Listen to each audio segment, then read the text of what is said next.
Evening,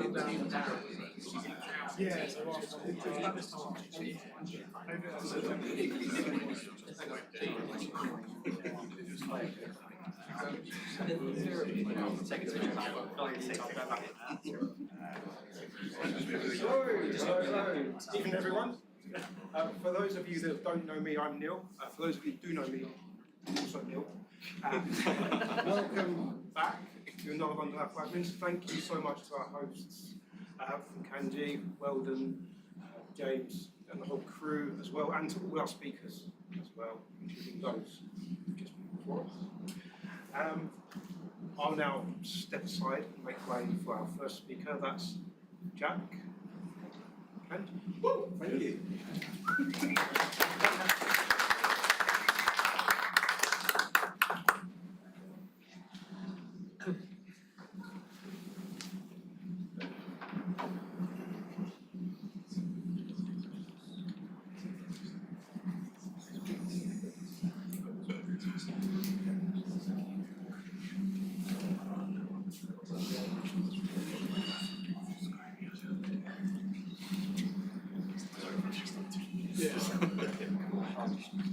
Hey everyone, so I'm Jack, I work at Kandji, I'm a Senior Solutions Engineer. I get to talk to customers and prospects and do all the fun stuff, so whether that's like POCs or just having a conversation around Apple technology.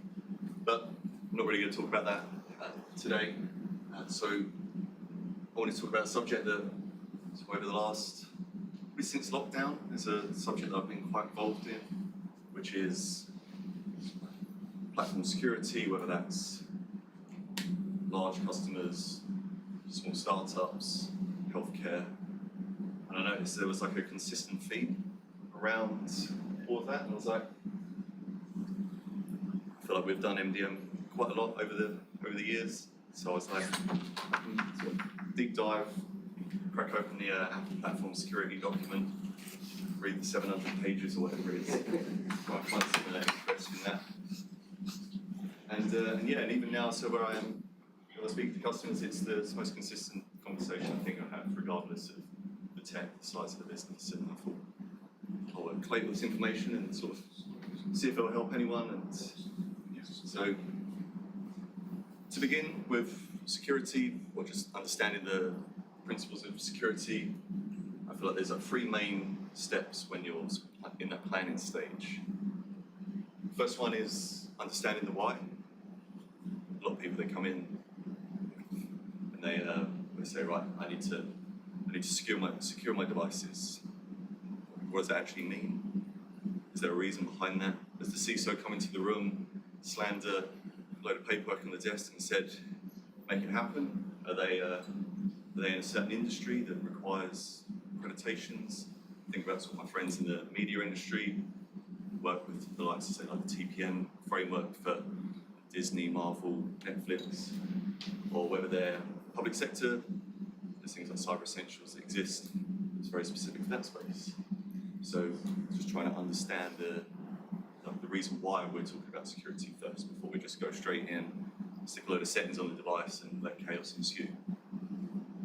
After that is sort of identifying what is within that sort of why, like the sort of the more technical reasoning. So identifying different frameworks, the different actual security controls that exist, and trying to map out what ones actually does this organisation need, what ones do my teams need, is there changes across departments that we need to identify.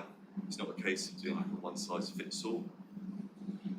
And what I also realised is, obviously, like during lockdown, when I was reading through all this documentation, I was like, a lot of this is really boring.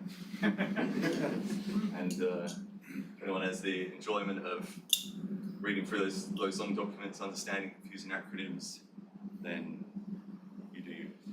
But the fun bit, which is sort of talk a bit about today as well, is actually exploring the tools that you use to enable these security principles that then allow us to achieve those accreditations.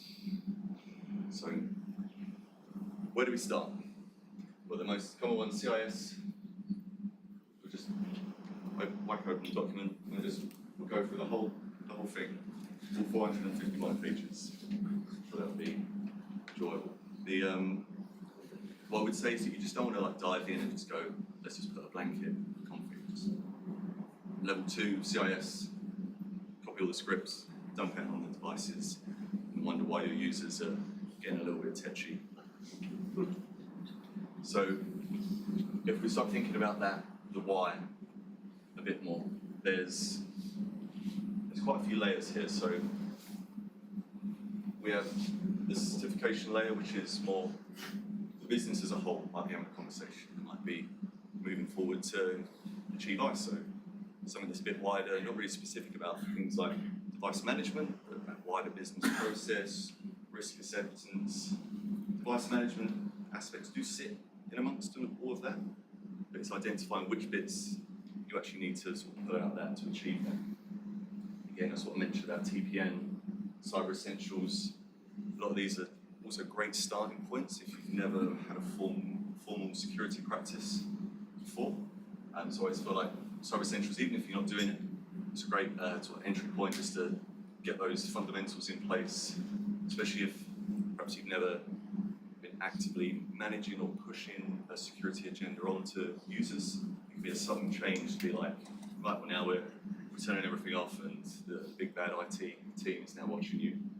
It's a case of we'll absorb some of those concepts, sort of slowly roll it out.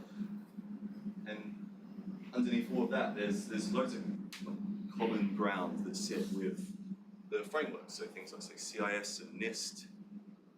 I did ask ChatGPT to spit me out a Venn diagram to cover off where it all crosses over, but I don't think even AI is ready for that level of detail. But it's important to think something as daunting as, say, ISO. People like CIS have got really good documentation on the mappings. I've sort of collected a few of these, and when we upload the deck, I'll include all the links as well. So if you are going through that journey, there's a few great starting points there. But yes, we look at things like, say, CIS, that's fundamental to a lot of these. We then peel back the layer a bit further and actually look at the fundamentals. So we've got our accreditation, we've got the frameworks, then what are those principles that lie underneath it? Well, device hardening, so actually like enabling those restrictions, things like encryption, firewall, those like real, especially like with macOS, there's a lot of us here that have been doing this for a fair amount of time. All this is like very like fundamental management concepts, but there's they have like a great presence in all of this. Sort of extending out to identity, patch management. It's also a great way if you are sort of managing this from a project point of view. An idea that perhaps we could focus on introducing device hardening to the devices to like slowly bring out those level of controls. Identity, we think about things like platform SSO coming, there's way more tools available now than perhaps even if I think back to say 2018 when I think I was given a project to do Cyber Essentials for a marketing firm, and there was very little documentation online. There certainly wasn't things like the macOS compliance project. Also the ideas around patch management, spending every day using a composer to put together probably like 30 different Adobe packages on a daily basis. It was a fun time indeed. But all those sort of like principles that then sit underneath there, when you're looking at the tool sets that you use to achieve this is not just around like device management. You might be looking into your identity provider within, say, Okta. Some of these principles extend out, so even though I'm talking here around just like that device management bit, it's important to recognise that some of these policies that you might be implementing are bigger than just, say, MDM or the EDR solution. And you might find that these sort of projects you're going to be sort of talking to a lot of people that perhaps you never had to engage with in the organisation. Again, thinking back to that original idea of what is the why? Is it the security team that's now, perhaps there's been a breach, the CISO's now saying, well, maybe we need to go along with this with a bit more haste, really try and understand what the business is trying to do before trying to do any of that technical side. Now, exploring the tools, the fun bit. So we've spoke to all the different teams, we've dealt with the angry CISO, we've spent weeks staring at documentation, PDFs. Now we get to do the fun bit, which is the implementation. So I want to quote sort of like 3 key sort of areas, fundamentals. First one, community. I think we're all quite lucky working in the Apple space to have such a tight-knit community that if it's your first time using maybe MDM or first time managing macOS devices, I've spoken to a lot of Microsoft engineers that are now dealing with those pesky Apple users that have grown and widened within the estate and caused enough noise that they now need to acknowledge them and take them under management. We've got Mac Admin Slack. There's so many good Slack channels outside of just the London channel for those that are common members. So many people have walked this path before. There's no need to reinvent the wheel, especially with things like, say, ISO accreditations. So like, we'll take James Dancer, for example. He's done like probably about 20 ISO audits, and I think that's why he's so grumpy all the time. Make use of that network of people that are around you, because you never know, someone might have had an easier way to do it and get there quicker than making those mistakes ourselves. So next along, a lot of these principles that you'll be implementing when you're going on that ISO cyber essentials journey, you're going to be deploying things like, say, scripts, configuration profiles. A lot of these are MDM fundamentals. There's some organizations that somehow do this without using an MDM. I don't know how, but with that, it's important to look at your tool set and just go, what's actually within the MDM? Maybe there's features within that actually align with CIS. There's things like, say, different vendors have templates, there are workflows that exist, maybe integrations into other platforms. You're looking at things like compliance, reporting with, say, Drata, Vanta. Again, speaking to the wider team, there might be platforms that they're using that you can, if you share data with them, you integrate with their system, they integrate with yours. Sort of like, it's no longer the idea of just dealing with the devices. So look there, we've got the patch management side, the identity, as well as just the device hardening aspects. So we're now spreading that net of tech that you're probably going to be getting involved with, than perhaps just a single platform. And something that I wish that was around when I sort of started doing this macOS security compliance project. Something that is it's got the Apple seal of approval, it's on their platform certification site. I've only just started using this, exploring this myself. I know there's loads of repositories on GitHub, different people that have done their own take on, say, like CIS and NIST compliances. But this actually takes all of that. It's like a pre-packaged open source tool. There's so many people contributing to it. The idea that now, if this is your first time dealing with security, or maybe you just want to understand some of those wider aspects, maybe you've done the ISO bit, and now you're thinking maybe there's other areas that we could sort of extend this out into. It's a really cool tool. If you've not used it before, you can sort of choose the framework that you want to work with. It will spit out guidance. It will even spit out things like the config profiles, remediation scripts that are tied to those frameworks as well. So a great way of sort of expediting that initial step of your journey, regardless of the tool set that you use. And all of this is that the balance, when we start making these changes, how do we keep users happy? How do we keep security happy? It's not about just turning on all the settings, not have everything on the menu, and then we wonder why the device is now turned into an M3 space grey paperweight after you've disabled most of macOS. Again, that idea that as much as this is a technical conversation, it is a business conversation, it's risk acceptance, justification. Again, working with that wider team to say, actually, we identify that perhaps we don't want to turn on these aspects of it, but we're okay with that because we've justified and we're comfortable with that risk. And testing, a lot of these changes really change that experience of how a user may expect to use the device, especially when we think, what's the reason that we all use Macs, we use Apple tech? There's an expectation around that user experience that we have, and that's why we choose to use them in our working lives. So we don't want to change the context on that and make that experience negative. So testing is such a key core fundamental of this. And it also means, if I think I sort of looking back a few years working with some banks that were like, we keep those Apple devices outside the network. We have our safe Microsoft technology. They get to sit inside the network. You guys don't. You're not allowed into the club.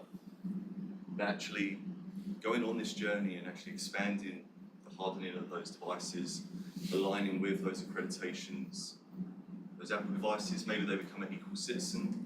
Maybe they can actually step inside that network.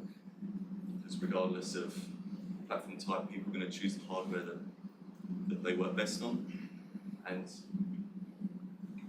even though we're sort of increasing that security and we're acknowledging the user experience, we can actually expand sort of like the Apple success within the organisation by actually going on this journey and achieving perfectly balanced big things should be.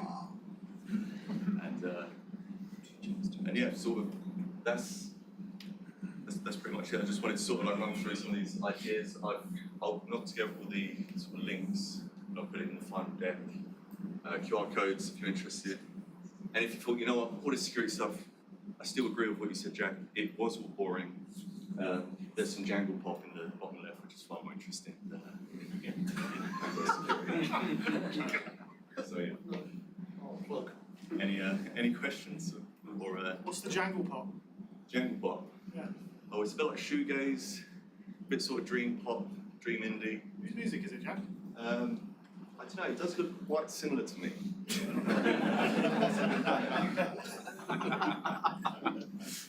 Shameless. Anyone's got any questions?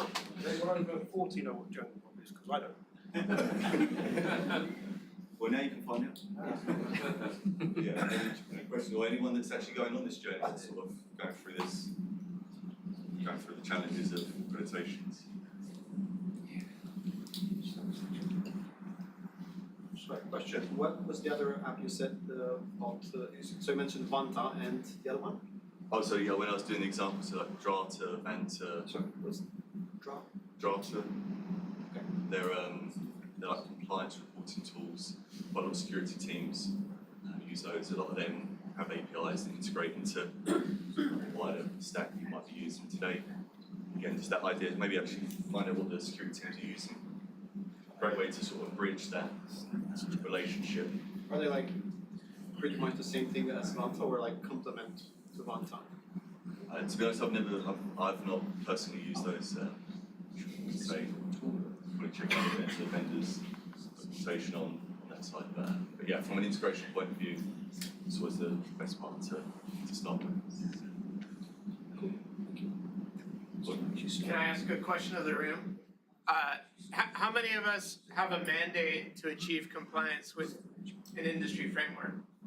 Cybersecurity, NIST, half? Okay. Yeah.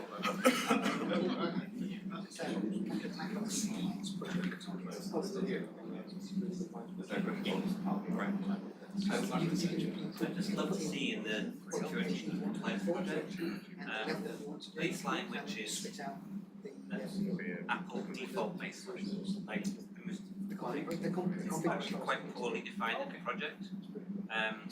Which of the things in like CS benchmarks or whatever are the defaults of a machine out of the box? Because I think this is something that came up a lot in my last place. It's like the user experience of something that comes out of the box is very accepting, right? But we would quite like to enforce it at that baseline and not let people turn things off from Apple's baseline. But anything you build on top of the baseline is changing the user experience from that out-box experience, and has to be thought of it like a bit more carefully. Well, I'll take that back to the team who work on that and suggest it as a Yeah. potential thing that we might do. It's quite a nice idea, actually.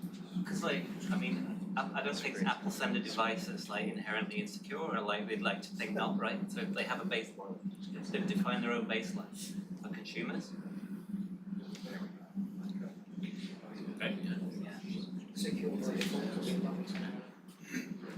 Some of that is in their Mac eval utility that's in Apple C for IT. Yeah. But it more from a line of this is what it does out of the box and make sure you've got controls in place to ensure that they stay anyway. So Right. it takes a slightly different approach. You know what I mean? If we could spit out the profiles that just say, okay, gatekeeper is by default Yeah, so that- enabled, That'd be but we're gonna stop them turning it off. Mac eval utility from Apple C for IT has a security section that checks, I want to say about 90% of that stuff. But it's like Andy said, it's a good idea. And to add on to that, it'd be really nice to, because the reporting doesn't always pick up that the default is correct, Yes. right? So if you're reporting, it's like, oh, this is missing. It's like, no, it's correct. It just means you're managing. We've stopped people from changing it, and the default is correct. But the reporting says, oh, this key isn't set. But it is, because it's the default. Yeah, I think that's the team.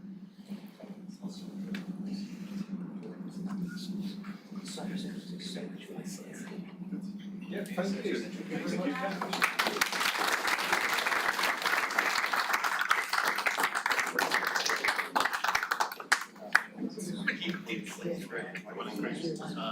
Thank you. And next up, I'd like to welcome Bob and Ray. Take a couple of minutes to start. Please introduce yourselves while we do. I thought you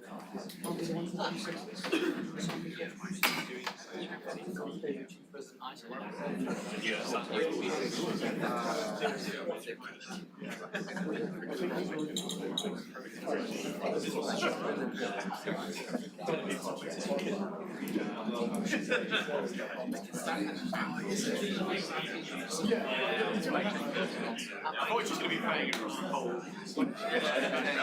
Really substantive play. Yeah, this is the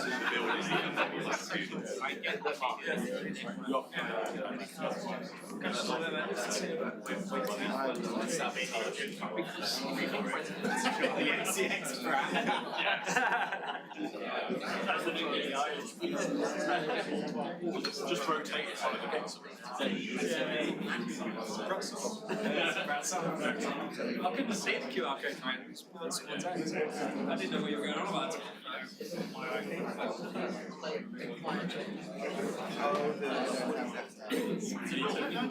Subconsciously in our heads, you don't know about it. Quiet at the back, quiet at the back, Jack. When you've had your minute, Jack. Hello, folks. We are from Jigsaw 24. My name's Bob Bryden. It's my job down here. DevSecOps lead architect, so it changes sometimes. That's why I always check. And this is Craig Hawkins. And we are from the DevSecOps team at Jigsaw. We build lots of customer-facing solutions and lots of internal stuff. We also manage a lot of our internal systems at Jigsaw, which is good fun. But what we're here to talk about today is the endpoint security framework, which ties in nicely to what Jack was talking about, actually, where once you've got all this stuff enforced, what happens next? Because that's cool, we've switched on all the scripts, but what else is going on that we don't know about? And that's really what ESS is for now. Obviously, this is an Apple framework. We can't take too much credit. We've tried, but Tom and Andy don't like it, so, you know. So what we've done is, this is Apple's API for security events and allows us to do a whole bunch of cool stuff. One of the most important things is loads of data, all of the data. So much data that some of it makes very little sense, which is great. This ruined many hours of Craig's time trying to figure out what all this meant. But the other thing it gives us is controls around what we let users do and don't do. We can enforce stuff, which is very difficult to do in other ways. Now, a lot of tools and solutions out there use ESF. A lot of your security tools use it to monitor file system changes and event handling, and it's great. It does the business nicely.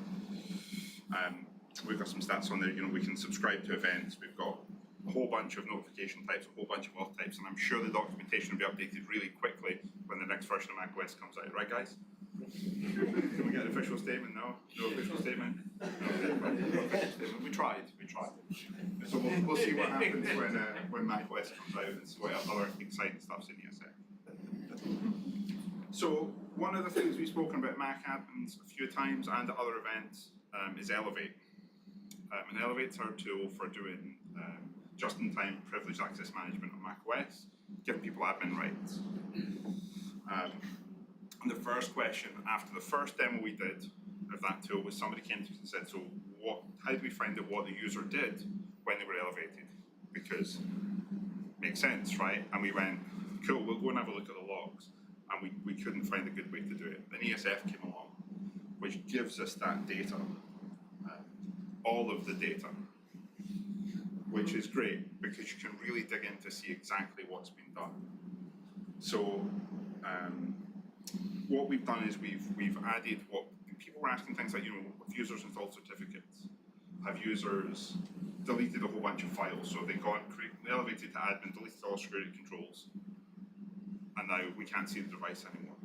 All that kind of stuff you would expect. So we wanted to be able to report on that. So what we've done is we've built a tool that lets us see that data in a real way, rather than just assuming that it's right, but also letting you specify what people can and can't do. So if you don't want users to access a specific application while they're elevated, that's an option in Elevate now.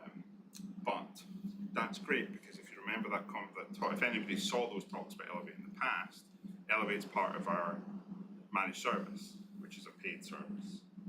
And then everybody booed us, right? Because nobody wants to pay for stuff, right? That makes sense. I don't want to, nobody else wants to. That's fine. So what we've done is we've built a version of ESF, Monitor 24, which lets you see that information and set certain controls, and it's available free. So I think the next slide from Mike Craig is some demo about it, yes? It's more into the framework. Oh, okay. So, yeah, this sort of outlines what data comes in from the endpoint security framework. Just press next again. This is a tool that's built to macOS and just lists out all the data that comes in as it arrives. And as Bob was saying, it's quite a lot, and that's doing a lot. Easy peasy, right? Nice and easy to manage. So you have to be careful. The CISOs will love it. Just send them that straight text file. So we built a load of filters, essentially. And this is the type of data you get. What the type of event, so this type is just notifying us that a file's been opened, path of the file, the time, what process did it, the path to that executable did it, Finder in this case. Nothing else that's really exciting. And if you want to develop your own app that looks at this data, these are the requirements that you need. You need a developer account, and you've got to sign up for the endpoint security client entitlement. You can request that from Apple from that link, and you'll get it at some point. It is possible to test it with SIP disabled, but Please don't do that. Please don't do that. yeah, don't do that. If you want to get started, there is a little project that I've thrown together on that GitHub address, and again we'll publish these slides. And it just sort of gets you started in there, which would have been really helpful when I first started with this. Go next. Apologies if this is a bit in depth, but this is sort of what you do to set up within Swift to receive these. We create a client, we'll say what type of events we want to subscribe to. In this case, file open and authorize, execute program. Okay, thanks. Sorry, that was just the same thing.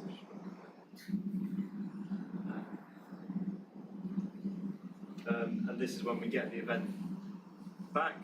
We'll say what we're going to do with it. We identify what type of event it came in, and then we throw it off to a function to decide what's going to happen. So with the notify ones, that's an action that's already happened, so we don't need to do anything with it. With the auth types, we have to respond whether we allow that or whether we deny that in a timely manner. If you don't, the macOS system will kill your app. If you continue using the Mac, so you don't run the device. That's it.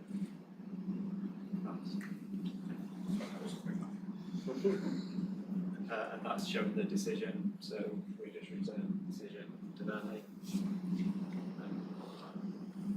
Sorry, again, I wasn't quick enough. Yeah, sorry. Got to take those off actually.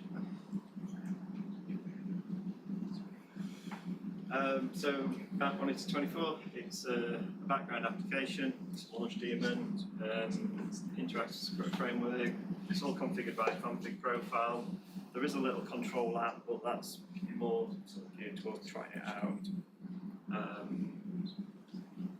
We record events with, you choose what event types you want to subscribe to, you can sync all if you want. Events stored locally, all can be uploaded to the Steam platform or any HTTP request. It's a free tool on GitHub. It's currently beta, might be a couple of bugs in it, but hopefully it's quite stable. Oh, no, code Craig never. Oh no.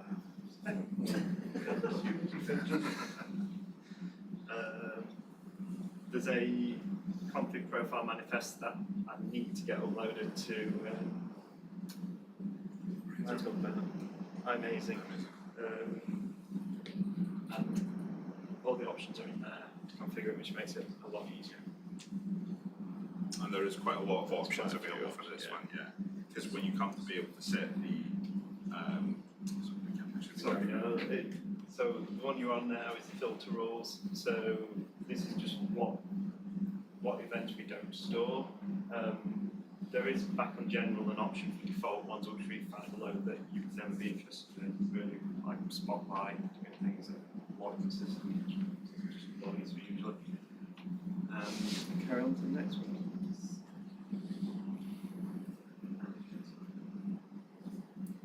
And then we've got, this is more into the restrictions, so we can restrict files to either read-only or block. And we can also block files being deleted. Sorry. And we've got execute process rules, so we can restrict processes by the path to them, the sign ID or the team ID. And you can block, and then you can use a combination of allow as well. So if you want to block one aspect but allow it a different way, that's fine. That's it. And then we can upload to Sentinel in this case, or upload to other, which just pointed to a HTTPS URL. That's a really kind of a useful point, because that's what ties it into the whole security journey. Is once you've configured everything, you've got it all set, looks all great in your MDM, this actually lets you prove what's happening on the devices. Especially you have a security team that has a seat like Sentinel, for example, or Splunk or something, and they live in that world. This data will make a lot of sense. They can report on it much quicker than the MDM can. It's much more you're giving that data to the security team rather than having to come to you to do reporting. It's much more in their world, which makes it much less of a problem ongoing for us. They'll come to you and go, wait, what do all these events mean? Or indeed, you might find something you didn't expect that's happening, and it will then flag up in this data. They can then come to Mac admins and go, actually, can we block this? Can we make this change? Which is going to be more useful back and forth than, as Jack said, opening the CIS document and going, we don't want that one, but we want that one, and we don't want that one, and there's millions of them. Whereas this gives you much more granular real-time data as to what's going on the device.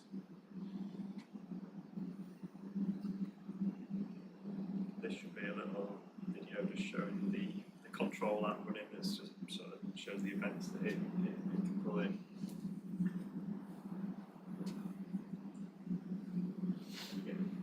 Get full detail.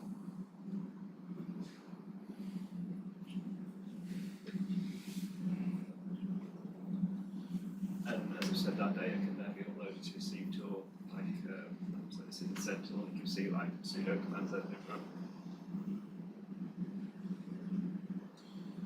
Cool. So we mentioned Elevate with all these ESF features now.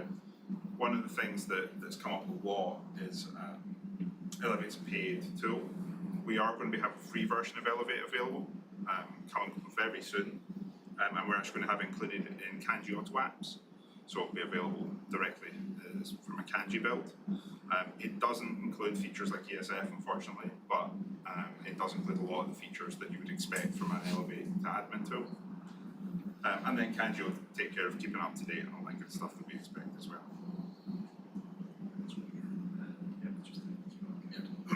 So so we've got the Apple documentation listed on here, and the Red Canary Mac monitor, which is useful as a reference to have a look at, and Crescendo, which was really helpful in developing this from Surpacker Steve, which is a great name, I like that one. So the example code project is the one that Craig mentioned that would give you a start if you want to design your own tool to do this for something specific. Or you're welcome to download ours, which is the Monitor 24 beta. It's a free tool, there's not going to be any restrictions on that for use that day. We don't store any data at Jigsaw, it's nothing to do with us at all. It's all configurable as Craig showed in the profile. Sorry, in iMazing it will be. And clarifying it, you don't store any data, it doesn't reach out to us at all. Yeah, there's nothing, it doesn't come to us at all, it's not a commercial product for us. We've built it into Elevate as a paid feature in Elevate. It's the same tool, but it's done in a slightly different way, but we wanted to make the Monitor app available to everybody for free, so you're welcome to have a play with it. If you do have any feedback on it, feel free to log a bug on the GitHub page, or just reach out to either Craig or myself on Slack, or somebody else, Liam, or anybody else you know at Jigsaw can get to us, no problem. Or just shout loudly, or one of these events will probably be here. Somebody will be here from Jigsaw now. That's it. Yeah. Cool. Thanks very much, folks.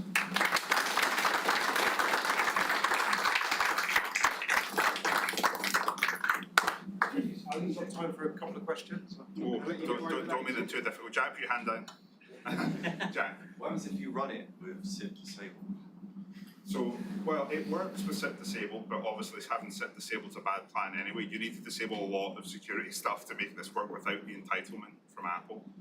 So as much as it's doable, it's definitely not recommended because you basically undo all the good stuff that Apple have done. We have to say that because again, I'm an understand in front row, so. Anyone? No? Cool. Thanks very much, folks. I've got one question. With the HTTP requests, have you tested sending it to something like a Slack channel? It would be a lot of data. I don't think Slack would appreciate that very much. I think you might get. Oh yeah, by all means. If you don't want them to see any other messages, that's a brilliant plan. Good thinking. We'll add that as a specific feature. I think. I noticed that you had the option was filtering things that you don't want to see. Is that feasible to do it in the reverse? It's like, okay, I only want to see sudo commands, for example. That might make it a manageable amount for Yeah, you could set it to only subscribe to pseudo events. I would probably put process in there as well to get what they actually ran, because you would get the pseudo, but then you wouldn't get anything underneath. I think one of the we've on Elevate we have got some filters that allow specific lines of run, which is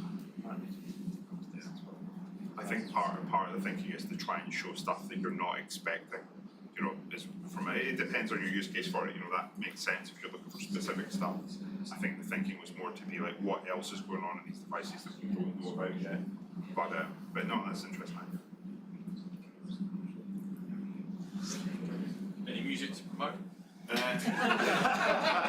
Just, Jack, have you got that slide again? Maybe we'll do that for you. Jack's banned QR codes in every download.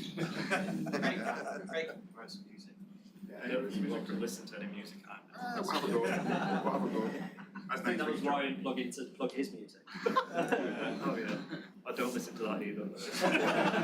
I agree. Cool. All right, folks. Thanks very much.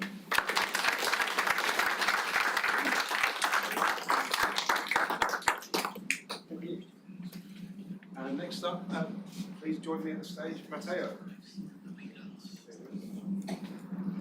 I'm just set up for a minute. Please have a chat.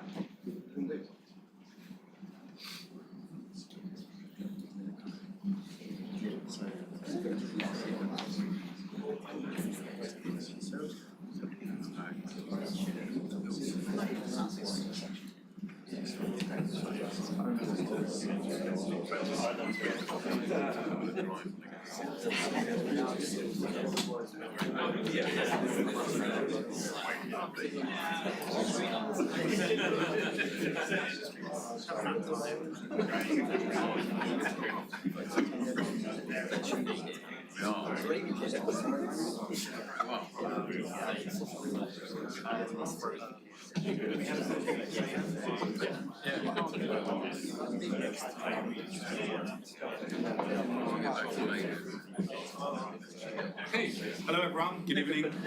The last presentation that stands between you and the pub, so I'll try to make it as quick as possible.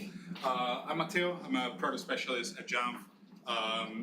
Title of the presentation, I don't know why I choose Latin, it was, I don't know. Cool about the certificate just means like, where are we going with certificates, basically. Here's a quick look at the agenda. We're gonna be like super quick, probably 10-15 minutes max. We're gonna have like a very brief introduction of what like certificates are, very like high level.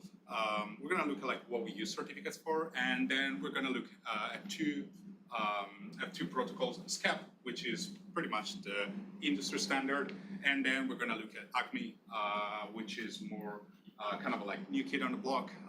It's something that Apple introduced support for at WWDC 2022. So we're gonna have a like kind of a deep dive on that. So when we're talking about certificates, very high level, I don't want to like do a big lecture to anyone, especially like at 9 p.m. What is a certificate? A certificate is kind of like an electronic passport to identify a device or a user. It contains a public key, which is part of the cryptographic key pair. Again, we're not gonna do a cryptographic lesson tonight, so we're gonna like breeze through this, and it's part of certification authority, CA. I think pretty much everyone is like familiar with the terms. So what we have in a certificate with subject, that is actually the identifier, and we can use our, this is a real passport, so please don't take pictures. This is a subject, for example, Santa Claus, and this is what we actually see in a certificate. We also have a serial number, which is like a unique identifier for each certificate. So again, in case of a passport, we'll have our own identifier. And in case of a certificate, we'll have our serial number. What we'll then have is like a validity period, very, very important, especially right now. Make sure your passport is not expired. So we have a validity period on our passport, and we also have a validity period for our certificates. And lastly, we have the issuer, so pretty much who issued the certificate. So in this kind example, sorry, Canada. I don't really think Canada trusted Mr. Bill, but whatever. And then, yeah, in this case, for example, we can see the certificate was issued by Amazon. When we kind of zoom in, we see like this wildcard certificate, like the start of Jamf is like called a wildcard. And then we see like there's kind of a hierarchy up there. And that's pretty much like the base of TLS and HTTP encryption. So we have a root, which is our like usually offline CA, which is like what's then built and shipped with any Apple device, well, any actual device in the world. And then we have our intermediate and our issuing CA, and then the server or client certificates. So why do we use certificates? Like we've kind of like seen what they are, more or less. Passport. Why do we use them? Well, we can use them for like what's called 802.1x, which is like a very fancy way to say like authentication to a network. So probably everyone is familiar with like being in either an enterprise company or in a school where you have to provide a certificate to actually authenticate and connect to a network. We can use them for VPN. Again, if you're like in any enterprise or even in a school, when you deploy VPN, you will probably be familiar with like you have to associate a certificate with your VPN connection. We can use it for SMIME, also way to pronounce that. It's like a fancy way to say how to encrypt emails. So you can use services, or you can use like native capabilities, for example, like in Apple Mail, to encrypt an email, so that in order to read an email, you must have a valid certificate, and you need, of course, a private key to actually decrypt that email. And then for code signing, pretty much, I don't know if anyone's familiar with like deploying software, you might need like a code signing certificate to actually sign in a to deploy to the App Store or sign a package. So certificates, yeah, everyone is asking for a certificate to connect to a network or a VPN. So let's actually see how do we get the certificate, because everyone is asking us for a certificate. So let's see how do we get one. The standard has pretty much been in the history SCEP. SCEP,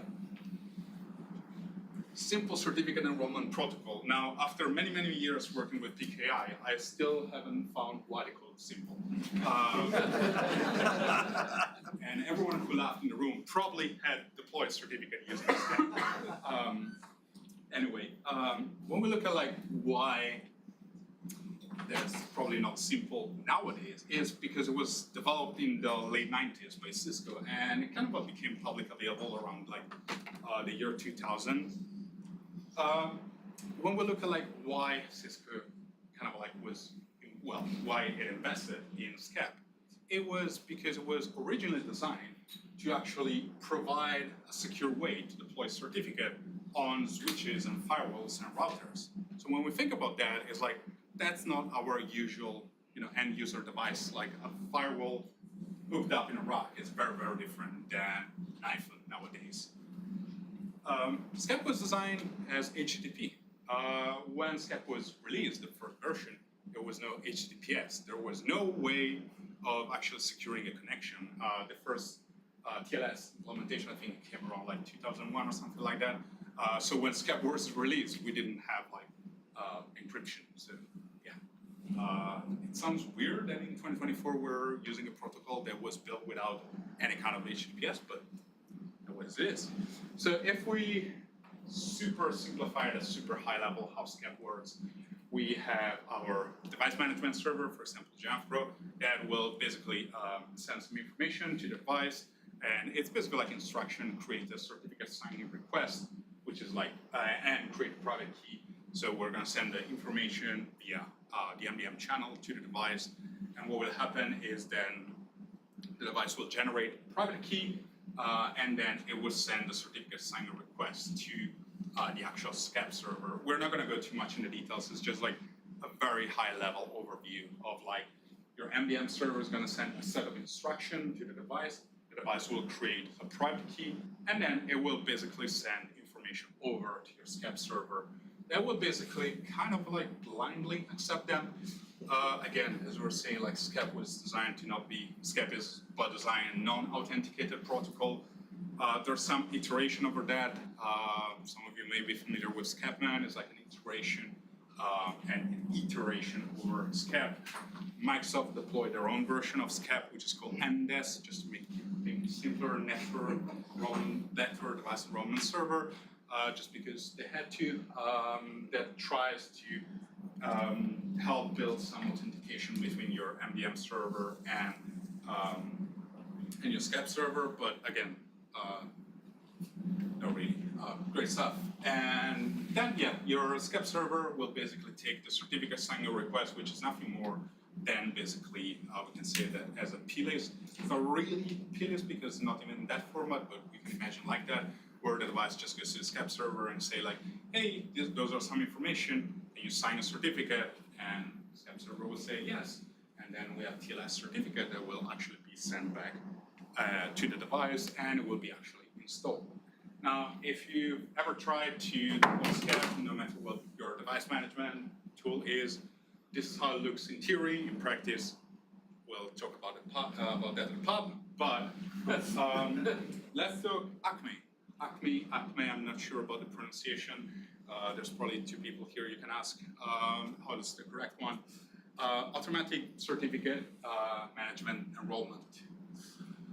It was developed by the ISRG group, so it's not something that Apple created or invented. It was actually first, let's say widely adopted by Let's Encrypt in 2015. So it's something kind of a new.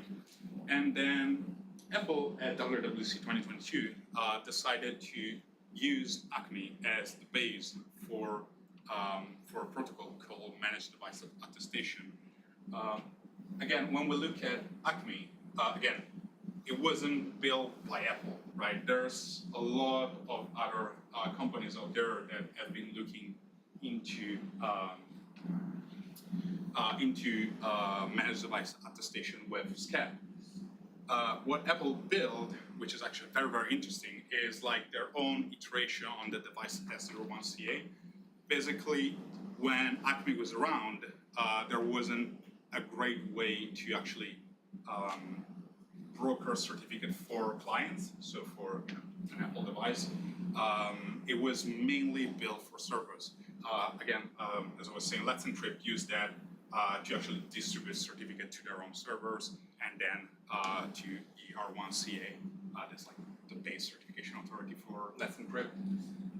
So what Apple did is like an actual, and here on screen is like the actual standard. What Apple did is an extension of the standard, which then was contributed as open source, so very much appreciated. So let's have a look at how Acme works. Again, this is just like a theory, high level, will probably depend on your device management tool, but let's see how it looks like on paper. So we start again, as always, your MDM server will actually send, in this case, an Acme certificate payload to your device, which again, it contains a set of instructions. So what those instructions are? First contains like a payload type, which is basically what the payload is so that the device can interpret it that, and it's just like covered Apple or security.acme. It also then contains a set of information. It contains the key properties. So these are what specifies how the private key needs to be built. And well, the good, cool tool in here is hardware bound, because one of the big improvement that SCAD brings is that you can bind a key, like private key, to the device. What does it mean? It means that the key is unique to the device. And this is actually interesting, which I found out like doing some research.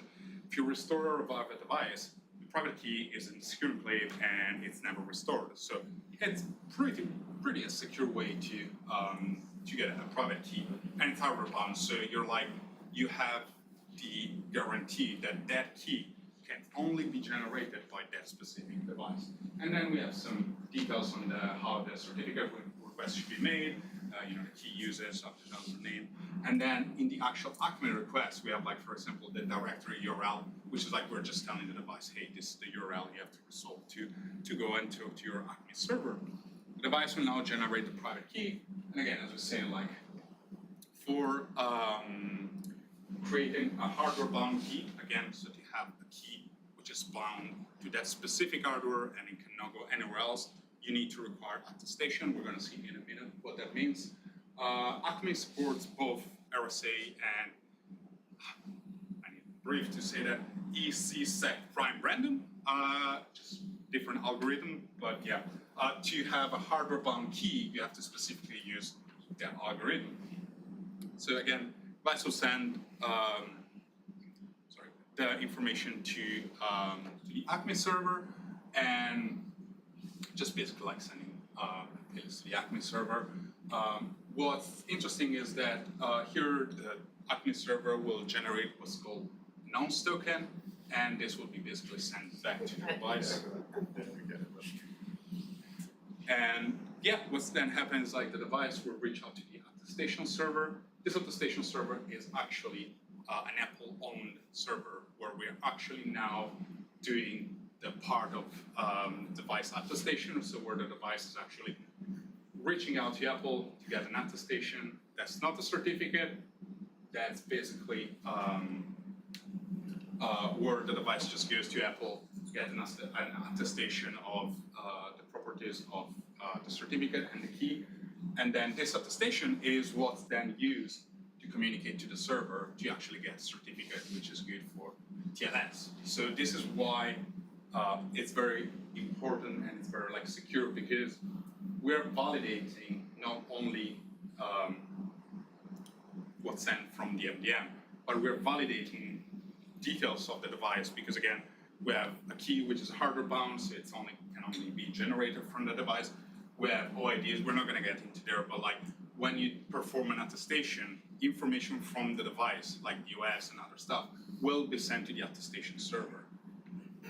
And just skip through this. You have device management like Jamf Pro. This is how it's gonna kind of look like. So you can configure configuration profile where you specify your Acme server, client identifier like your $serial number, or whatever. This is where you actually can define the key type. And again, if you use ECSEC random, that's the requirement for having a hardware-bound key. And then we can request the attestation, so you can skip it if you don't want. It's not required. It's optional, but if you actually want to use that, you can actually just require that. And then, yeah, once this is deployed, this is kind of like how it looks like on a device. Not too much different from any certificate from a SCAP server. One thing, if you want to try this, you will not find certificate details and stuff on the device because, yeah, details of the private key are on the secure enclave, but it's all visible on the MDM server. I'm gonna rush this, but yeah. So yeah, we've seen a little bit of like understanding certificates. We've seen how we can use certificates again, authenticating network, VPNs and such. And then yeah, we've seen base details of SCAP versus Acme. Slides, anyone cares about the stuff, they're over there on that QR code with my absolutely ugly face in there. And yeah, I think that's pretty much it. So thanks everyone for listening.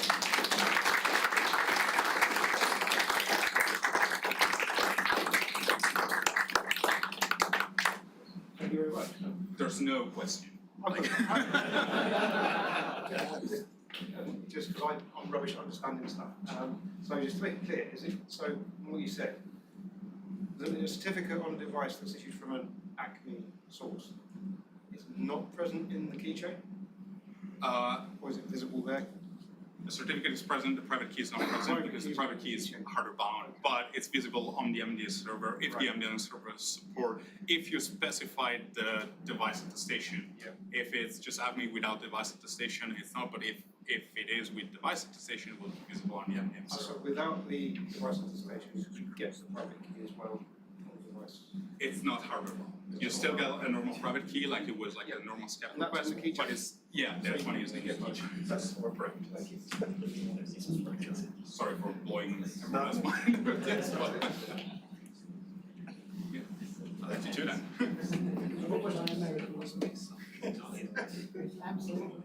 If we want to try it out, are there any examples of Acme servers that are available at the moment that we could test? Very good question. Small steps. You can. It's free to sign up. They offer like a fully cloud-hosted PKI secure W2. They also have a free trial. You can go and build your own one. The one, if you're really interested, Google has actually a full Acme server in Go that you can just go and run in Go. But yeah, I will recommend, like, I don't have any interest in the company, but Small Steps, you literally sign up and they're very, very good. They've done an incredible job, in my opinion, especially like if you go on McAdam's like Small Step channel in there, super helpful, and there's a ton of resources in there, so I recommend to check that out. Again, I don't work for them, so I cannot bet, but I've heard that they're good.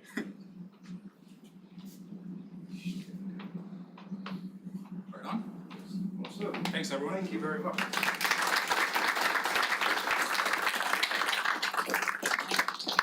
That's it for tonight. So, back up to the pub. Good, cool. So I believe our lovely hosts have got a bar opening just upstairs. Is that right, James? Yeah, right across the lobby, you'll see the Kandji banners. So please stick around, hang out, mingle, enjoy it. Thanks again. Hope to see you at the next one, whenever that will be.